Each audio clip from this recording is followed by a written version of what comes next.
It was 10 years ago that my office was contacted in Chicago, Illinois. A young woman named Tereza Lee, who is Korean by birth, had been part of something known as the Merit Music Program in Chicago. It's an amazing program. A lady in her later years of her life decided to leave some money to a program that would offer to children in the public schools a musical instrument and instruction. Her belief was that many of these students would take up the offer and that learning a musical instrument could be an important part of their future lives. She was right. The Merit Music Program, at least as of last year, had a 100% placement rating of graduates in college. It turned out that giving a musical instrument to a young person and giving them a chance to develop that skill did a lot more than create music.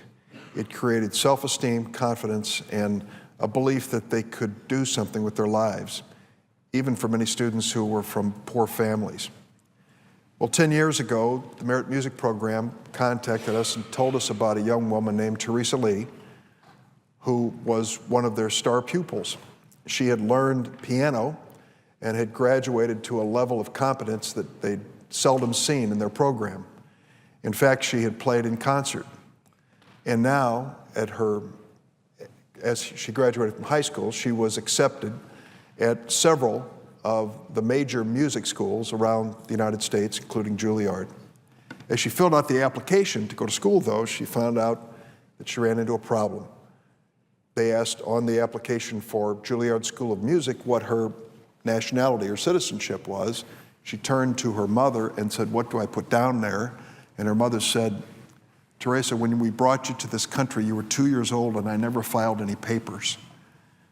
I don't know what your status is in terms of your nationality." The mother was American citizen. Her brother and sister were American citizens, but she had never established her citizenship or a claim for citizenship. So at the age of 18, she contacted my office and asked what could she do. We took a look at the law, and the law was very clear. Under the law of the United States of America, that young woman who came here at the age of 2 and had not filed any papers had to leave the United States and go to Brazil, which was the last country that her parents traveled through on their way to America, and wait 10 years before she could apply to become legal in America. It didn't sound fair to me. 2-year-olds don't have much voice in terms of whether they should file papers or not. If anybody made a mistake, it was their parents, and they knew it. They couldn't correct it, though, and the law didn't correct it. The law punished her, ultimately sending her back to Korea, a place she could never remember, with a language she didn't speak.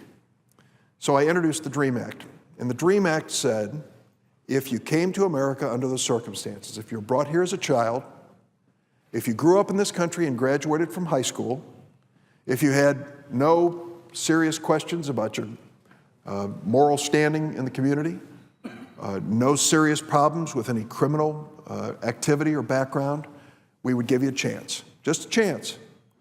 And the chance was you could either enlist in our military for at least 2 years, or you could complete 2 years of college. And if you did that, we would allow you to work toward legal status. All along, we'd be asking the same questions. As the years went by, have you done anything that would suggest to us that you shouldn't be part of the United States of America? That was the DREAM Act. And so I introduced the bill 10 years ago.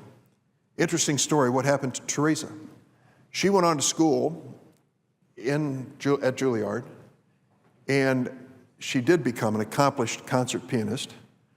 She has played a concert at Carnegie Hall.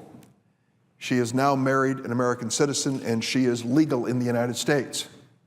So the story had a happy ending, but for many of these young people, it has no happy ending. They end up deported at the age of 18 or 19 because the parents didn't file papers or couldn't file papers on their behalf. That's why I introduced the DREAM Act, to give these young people a chance.